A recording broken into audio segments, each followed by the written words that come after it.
ఓం శ్రీ గురుభ్యో నమః.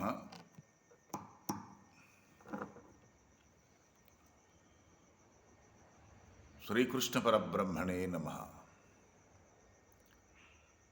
లోకంలో చాలామంది నేను సుఖపడాలి, ముక్తిని పొందాలి, భగవంతుడిని చూడాలి అని ఆశపడుతూ ఉంటారు. అంటే ఈ లోకములో కనిపించే పదార్థాలన్నీ కూడా మంచి ఆనందకరంగా కనిపిస్తున్నాయి. ఈ లోకంలో పుట్టినటువంటి ప్రతి మనిషి కూడా ఈ లోకానికి బానిసడైపోతున్నాడు. కానీ ఎవరికో కొద్ది మందికి మాత్రమే ఈ సృష్టిని తయారు చేసినటువంటి పరమేశ్వరుని చూడాలని ఆశపడుతూ ఉంటారు. అలాంటి వారికి సరైన మార్గము ఈ ప్రపంచంలో ఎక్కడికి తిరిగినా, ఏ దేశం వెళ్ళినప్పటికీ కూడా లభించదు. అది ఒక్క స్తోత్రియ బ్రహ్మనిష్టాగరిష్ఠుడైనటువంటి సద్గురుమూర్తి సన్నిధానంలో తప్ప మరి ప్రపంచంలో ఎన్ని పుణ్యక్షేత్రాలు, ఎన్ని ప్రదేశాలు, ఎన్ని దేశాలు తిరిగినా మనకి సరాసరి మోక్షాన్ని పొందే మార్గాన్ని ఎవరు చెప్పరు, చెప్పలేరు కూడా. కావున ఈ లోకంలో సద్గురువు చేసే పని ఇక మరి ఏ దేవుడు కానీ, ఏ దేవతలు కానీ మరి ఎవరు చేయలేరు.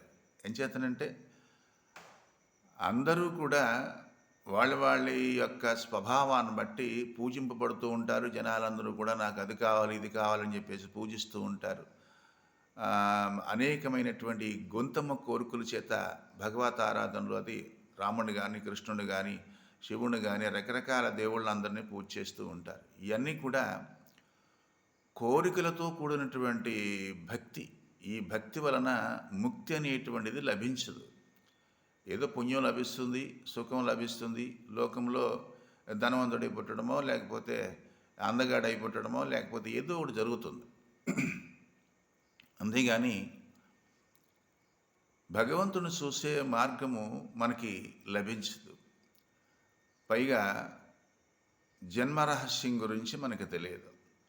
ఈ ఆత్మరహస్యం గురించి, మా భగవంతుని యొక్క రహస్యం గురించి, భగవంతుని చేరే మార్గం గురించి చెప్పాలంటే ఈ లోకంలో ఎక్కడికి వెళ్ళినా మనకి ఇది లభించదు. కనుక ఒక సద్గురువు యొక్క సన్నిధానానికి వెళితే మాత్రమే అక్కడ మనకి ఇది లభిస్తుంది. కాబట్టి లోకంలో గురువు చేసే పని ఈ సృష్టిలో ఏ దేవుడు, ఏ దేవతలు ఎవ్వరూ చేయలేరు.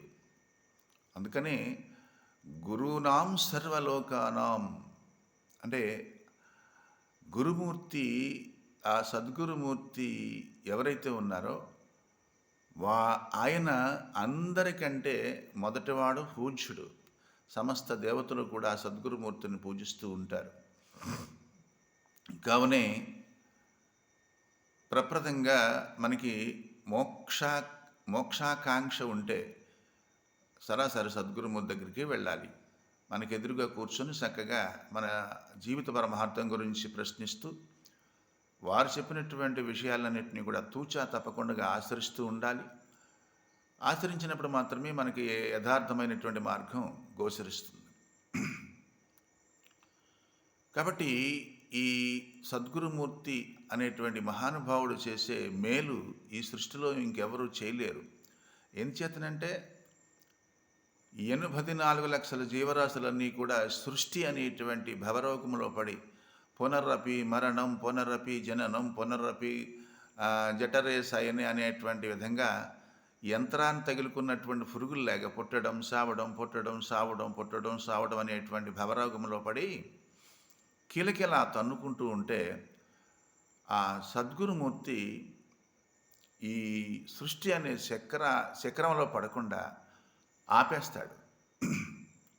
ఎవరైతే తనువు, మనస్సు, ధనము ఈ 3 గురువునికి అంకితం చేసి వారి జీవిత పరమార్థం గురించి అడుగుతారో అప్పుడు ఆ సద్గురువు అనేటువంటి మహానుభావుడు ఈ 3 తీసుకుని ఆ అడిగినటువంటి భక్తునికి, శిష్యునికి 3 లేకుండా చేస్తాడు. ఆ 3 ఏంటి అంటే పుట్టడం లేకుండా చేస్తాడు, పాపం లేకుండా చేస్తాడు, అజ్ఞానం అనేటువంటి దాన్ని లేకుండా చేస్తాడు. ఈ మూడు ఉన్నవాడు ఎన్ని తిప్పలు పడ్డా వాడు ముక్తికి వెళ్ళే అవకాశం లేదు. ఏమిటంటే పాపము, పుట్టడము, అజ్ఞానం. ఈ మూడు ప్రతి మనిషికి, ప్రతి జీవికి ఉంటాయి. ఈ మూడు ఇక్కడ శరీరంతో ఉండగానే మనం వాటిని ఖాళీ చేసుకోవాలి. లేకపోతే మోక్షానికి వెళ్ళే అవకాశం ఉండదు. దాని గురించి ఇంకెన్ని ప్రయత్నాలు చేసినా ఎక్కడికి వెళ్ళినా ఏ ప్రయోజనం ఉండదు. కాబట్టి సరాసరి సద్గురు దగ్గరికి వెళ్ళి, మహాత్మా, మరి నేను జన్మరహస్యాన్ని మళ్ళీ పుట్టకుండా చేసుకోవాలనుకుంటున్నాను, కనుక నాకు జీవిత పరమార్థాన్ని బోధించండి అంటే వారు బోధిస్తారు. వాళ్ళు కోరుకునేది ఏమిటంటే మీ దగ్గర ఉన్నటువంటి ధనము లేకపోతే ఇంకోటో ఆస్తిపాస్తులు కోరుకోరు. మీ దగ్గర ఉన్నటువంటి మీ మార్గానికి అడ్డొస్తున్నటువంటి జన్మ పరంపరానికి కారణమైనటువంటి అజ్ఞానాన్ని, మనస్సుని, శరీర అభిమానాన్ని కోరుకుంటారు. అందుకని తనువు, ధనము, మనస్సు ఈ మూడు గురువుకి అంకితం చేసేయాలి. మోక్షం కోరుకునే ప్రతి ఒక్కడు కూడా ఈ తనువు, ధనము, మనస్సును ఇవ్వకుండా వాడు ఎన్ని సంవత్సరాలు గురువు దగ్గరున్నా దొంగ ఆవులాగా వాడికి ఎలాంటి ప్రయోజనం ఉండదు. కాబట్టి ప్రయోజనం మనుదృశ్య నా మందోపి ప్రవర్తతే. ప్రయోజనం లేకుండా ఈ ప్రపంచంలో పిచ్చివాడు కూడా ఏ పని చేయడు. కాబట్టి మనం పుట్టడం ఒక ప్రయోజనం ఉంది, మానవ జన్మ రావడానికి ఒక ప్రయోజనం ఉంది, ఆహారం తినడానికి ఒక ప్రయోజనం ఉంది, మందు వేసుకోవడానికి ఒక ప్రయోజనం ఉంది, వ్యాపారం చేయడానికి ఒక ప్రయోజనం ఉంది. కాబట్టి ప్రయోజనం లేనటువంటి పని ప్రపంచంలో లేదు. ఏ పని చేసినా దానికి ఒక ఫలితం ఉంటుంది. కనుక ఈ భూలోకానికి కర్మ భూమి అని పేరు, వేద భూమి అని పేరు. మహా ఋషులు ఋషి భూమి అని చెప్పేసి మనకి పెద్దలు చెప్పారు. ఇటువంటి పుణ్యభూమిలో, ఋషి భూమిలో, తపోభూమిలో ఈ భరతఖండంలో పుట్టడం అంటే వేలాది కోట్లాది జన్మలో చేసినటువంటి పుణ్యం ఉండాలి. లేకపోతే ఇటువంటి భారతఖండంలో పుట్టే అవకాశం మనకు ఉండదు.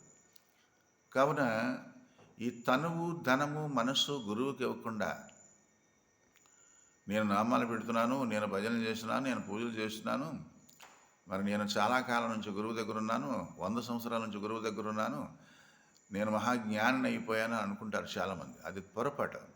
కాబట్టి ముందుగా మనం గురువు దగ్గరికి వెళ్ళినప్పుడు, మన జీవిత పరమార్థాన్ని తెలుసుకోవాలి అనుకున్నప్పుడు ముందుగా గురువుగారు ఈ మూడింటిని అడుగుతారు. ఆ మూడింటిని కూడా ఆయనకి అంకితం చేసేయాలి. చేసి అప్పుడు ఇదంతా కూడా నాది కాదు, ఈ శరీరం నాది కాదు, ఈ మనస్సు నాది కాదు, మరి నాకున్నటువంటి ఆస్తిపాస్తులన్నీ కూడా నావి కాదు స్వామి, ఇవన్నీ నీకు సద్గురు అర్పణంగా అంకితం చేస్తున్నాననేటువంటి భావనతో జీవితాన్ని నిరాడంభంగా, అహంకారం లేకుండా గడపడమే శిష్యుని యొక్క లక్షణం. శిష్యుని యొక్క ముఖ్య లక్షణం ఏంటంటే అహంకారాన్ని వదిలేయాలి. నిరాంకారుడై, గురోన్ముఖుడై, గురుకార్య నిరతుడై, గురువాక్య పరిపాలకుడై జీవించిన వాడికి మాత్రమే ఈ ఆధ్యాత్మిక మార్గంలో మంచి పట్టు దొరుకుతుంది. ఇలా కాకుండా వాడికి తోచినట్టు నడిస్తే ఏంటంటే అడ్రస్ లేని జాబులాగా కాంచేపు అటు, కాంచేపు ఇటు, కాంచేపు ఎటో పోతూ ఉంటుంది. ఇలాంటి సంచలమైన మనసుని నిగ్రహించాలంటే చాలామంది కష్టపడుతున్నారు. కానీ ఈ తనుతన మనస్సులు ఎవడైతే గురువుకి అంకితం చేస్తాడో వాడు మనస్సు పవిత్రంగా ఉంటుంది, వాడు మనస్సు మార్గానికి దారితీస్తుంది, మంచి పద్ధతుల్ని మనకి చేకూరుస్తుంది అన్నమాట. కాబట్టి ఈ సృష్టిలో అందరు దేవతల కంటే, కోట్లాది దేవతల కంటే